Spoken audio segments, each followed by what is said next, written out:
اعوذ باللہ من الشیطان الرجیم بسم اللہ الرحمن الرحیم وعلم آدم الاسماء كلها ثم عرضهم على الملائكة فقال انبئوني بأسماء هؤلاء ان كنتم صادقین۔ صدق اللہ العظیم۔ رب اشرح لی صدری ویسر لی امری واحلل عقدۃ من لسانی یفقہوا قولی۔ اللہم ارنا الحق حقا وارزقنا اتباعہ وارنا الباطل باطلا وارزقنا اجتنابہ، آمین یا رب العالمین۔ وعلم آدم الاسماء، اور سکھائے آدم کو نام، کلہا سب کے سب چیزوں کے نام، ہر چیز کا نام، ثم عرضہم، پھر ان کو پیش کیا، علی الملائکۃ، فرشتوں پر، فرشتوں کے سامنے، فقال انبئونی باسماء ہؤلاء، پس اللہ نے کہا مجھے بتلاؤ، انبئونی مجھے بتلاؤ، باسماء ہؤلاء ان سب چیزوں کے نام، ان کنتم صادقین اگر تم اپنے دعوے میں سچے ہو۔ تو میں نے آپ سے عرض کیا کہ یہ سورہ بقرہ آیت نمبر 31 آپ کے سامنے تلاوت کی ہے، اور یہ سلسلے وار ایک قرآن مجید کا روان ترجمہ، عربی گرامر، اس کے تجوید، قرأت، مخارج، ادائیگی، با محاورہ ترجمہ، شان نزول، حالات حاضرہ، یعنی اس نشست میں ہم 10 اعتبارات سے آپ کے سامنے قرآن مجید کو جو اصل پیغام ہے وہ رکھ رہے ہیں۔ یہ چوتھا رکوع چل رہا ہے، اور تخلیق آدمیت کا۔ اس سے پہلے جو ہم نے پڑھا کہ اللہ تعالیٰ نے آدم علیہ السلام کو زمین پر نائب بنایا، اور فرشتوں کے سامنے ان کو ایک سوال لا کھڑا کیا۔ آدم علیہ السلام کو اللہ نے زمین پر بھیجنا تھا، پہلے زمین بنائی، کائنات کی ایک چیز سجائی، اور پھر خلیفہ کو بھیجا۔ هو الذی خلق لکم ما فی الارض جمیعا ثم استوی الی السماء فسواہن 7 سماوات وہو بکل شیء علیم۔ وہی ذات ہے جس نے پیدا کیا زمین میں سب کچھ، سارے کا سارا، پھر جا آسمان میں متمکن ہوا، جا ٹھہرا، پھر اس کو سوارا۔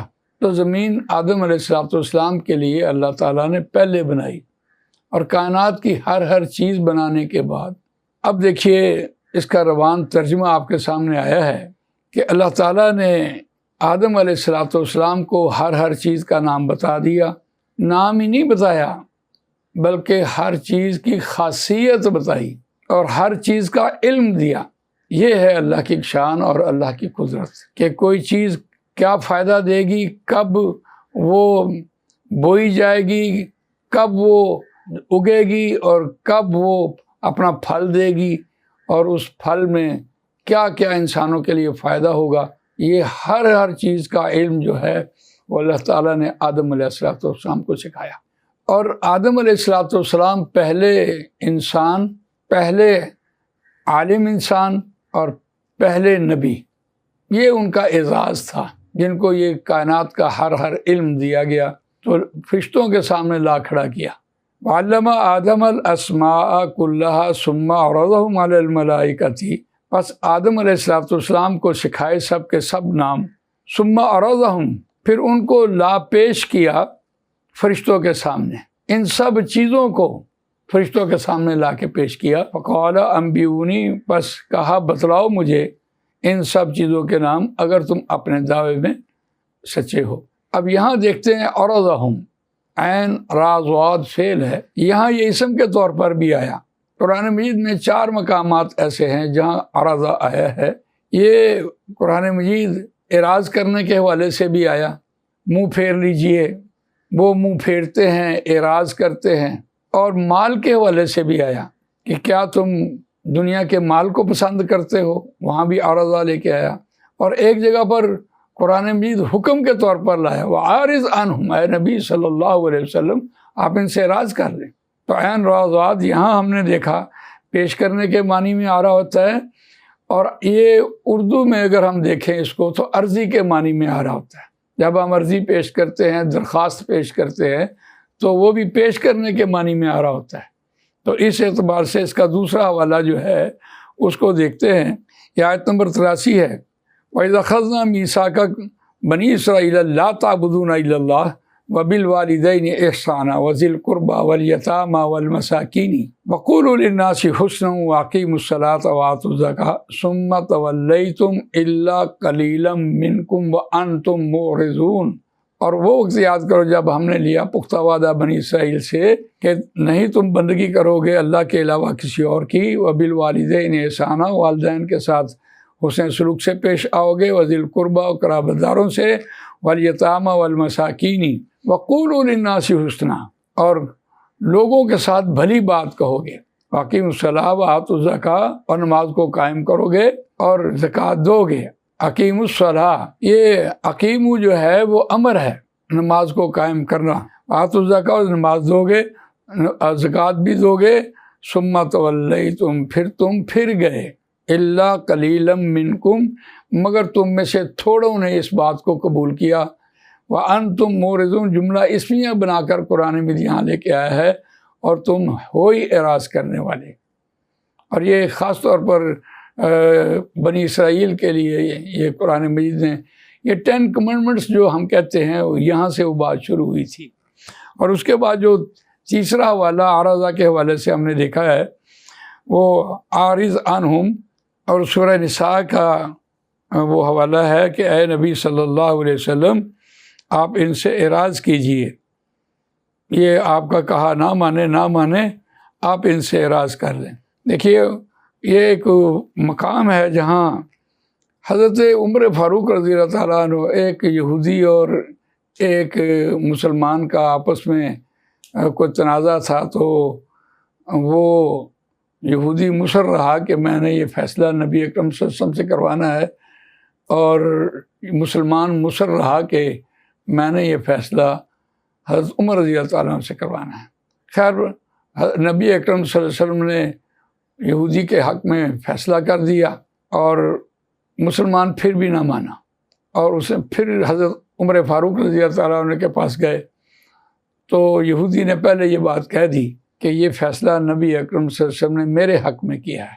حضرت عمر فاروق رضی اللہ تعالیٰ عنہ گھر گئے، واپس تلوار لے کر آئے، اس مسلمان کا سر قلم کر دیا کہ جس نے نبی اکرم صلی اللہ علیہ وسلم کا کہا نہیں مانا، میرے پاس اس کا یہ علاج ہے. تو یہ مضمون ہے سورہ نساء کا، یہاں چل رہا تھا. تو پھر وہ جو اودم مچا، یعنی مسلمان اس مسلمان کے حق میں آئے اور پھر نبی اکرم صلی اللہ علیہ وسلم کی خدمت میں حاضر ہوئے. تو وہاں نبی اکرم صلی اللہ علیہ وسلم کو اللہ تعالیٰ نے جو آیت میں پڑھنے لگا ہوں، بتانے لگا ہوں، اس کا یہ مفہوم ہے اور ترجمہ بھی ہے. اولئک الذین یعلم اللہ، اولئک الذین یعلم اللہ، اور وہی لوگ ہیں اللہ جانتا ہے فی قلوبہم، ان کے دلوں میں جو ہے. فعارض عنہم، اے نبی صلی اللہ علیہ وسلم آپ ان سے اعراض کریں، آپ ان سے منہ پھیر لیں. وعظہم، ہاں ان کو نصیحت کر دیں. وقل لہم فی انفسہم قولا بلیغا، اور کہہ واسطے ان کے فی انفسہم اپنی طرف سے قولا بلیغا، ایسی بات تاکہ ان کے دلوں تک یہ بات پہنچ جائے، بات ان کو سمجھ آ جائے. وہاں قرآن مجید نے نبی اکرم صلی اللہ علیہ وسلم کو جو رہنمائی فرمائی ہے کہ اے نبی صلی اللہ علیہ وسلم یہ جو ادھم مچایا ہے انہوں نے اور مسلمان کے حق میں، حالانکہ آپ نے یہودی کے حق میں فیصلہ کر دیا، اور حضرت عمر فاروق رضی اللہ تعالیٰ عنہ نے جو ان کا سر قلم کیا اور بالکل ٹھیک کیا. اب یہ آپ کے پاس آئے ہیں تو آپ ان سے اعراض کر لیں. یہ اس کا مقام تھا. جو تیسرا مقام میں نے عارضہ کا آپ کے سامنے پیش کیا، اور یہ چوتھا مقام اس کا قرآن مجید میں آیا ہے وہ مال کے حوالے سے آیا ہے کہ اے نبی صلی اللہ علیہ وسلم یہ منافقین جو ہیں وہ، یہ آیت ہے 94 سورہ نساء کی.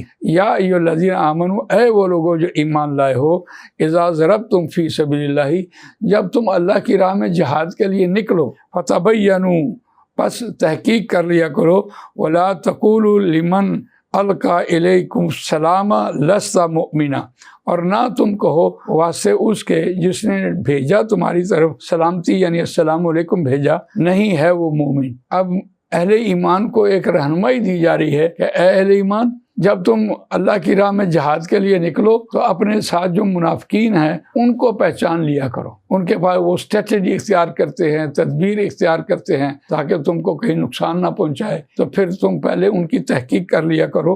اور ہاں دیکھو، تب تغون عرض الحیات الدنیا، حیات دنیا تم تلاش کرتے ہو، دنیاوی زندگی کے لیے یہ مال تلاش کرتے ہو، یعنی اگر تحقیق نہیں کی ہے اور کسی نے آپ کے اندر کوئی افواہ پھیلا دی ہے، کوئی بات کر دی ہے، تو آپ نے اس کی بات کو مان لیا ہے، اور پھر مان بھی نہیں لیا، وہ اپنی بات کو منوانے کے لیے دنیا میں کھاتا پیتا شخص ہے، مال والا شخص ہے، اور وہ تم کو مال بھی دے رہا ہے، یا تمہارا ان کے ساتھ کوئی تعلق ہے، رشتہ داری ہے، یا کوئی لین دین ہے، تو اس اعتبار سے تم اپنے لین دین کو یا رشتہ داری کو ملحوظ خاطر رکھ کر اس کا کام مان لو گے؟ نہیں، پہلے اس بات کی تحقیق کر لیا کرو کہ وہ پکا مومن بھی ہے یا نہیں ہے۔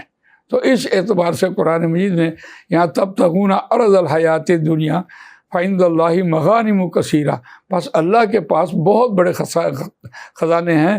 کذالک کنتم من قبل فمن اللہ علیکم، پس اسی طرح تم اس سے پہلے کرتے رہے، پس اللہ نے تم پر یہ آیت بھیج کر احسان کیا ہے۔ فتبینوا، پس تم تحقیق کر لیا کرو، ان اللہ، بے شک اللہ، کان بما تعملون خبیرہ، ہے جو تم عمل کرتے خبر رکھنے والا۔ تو ابھی میں نے آپ کو یہ اس عرضہ کے حوالے سے یعنی ریفرنس ٹو قرآن آپ کے سامنے پیش کیا ہے کہ وَعَلَّمَ آدَمَ الْأَسْمَاءَ كُلَّهَا ثُمَّ عَرَضَهُمْ عَلَى الْمَلَائِكَةِ فَقَالَ أَنبِئُونِي بِأَسْمَاءِ هَؤُلَاءِ إِن كُنتُمْ صَادِقِينَ۔ قرآن مجید کا ایک اسلوب ہے کہ شرط کو بعد میں لے کے آتا ہے، پہلے بات کہہ دیتا ہے۔ ہمارے ہاں اردو میں ہم شرط پہلے کہتے ہیں تم ایسا کرو، اور پھر ہم کہتے ہیں کہ تم نے ایسا کیا یا نہیں کیا۔ تو اس اعتبار سے قرآن مجید کی جو ترتیب ہے، شرط کو بعد میں لے کے آنا، ان کنتم صادقین، یہ شرط ہے۔ اگر تم اپنے اس دعوے میں سچے ہو تو تم یہ کر کے دکھاؤ۔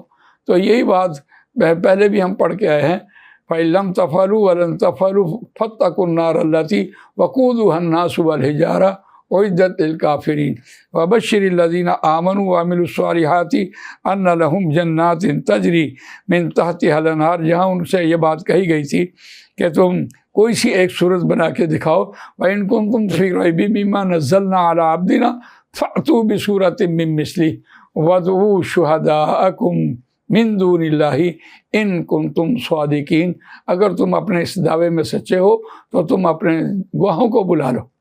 تو وہاں بھی جو شرط تھی اس کو بعد میں لایا اور عمل کی طرف پہلے کہا۔ یہی اسلوب اس آیت میں بھی اختیار کیا گیا ہے۔ اللہ تعالیٰ مجھے آپ کو قرآن مجید پڑھنے، سمجھنے، اس پر عمل کرنے، اس کو دوسروں تک پہنچانے کی توفیق عطا فرمائے۔ سبحانک اللہم و بحمدک، نشہد ان لا الہ الا انت، نستغفرک و نتوب الیک۔ جزاک اللہ۔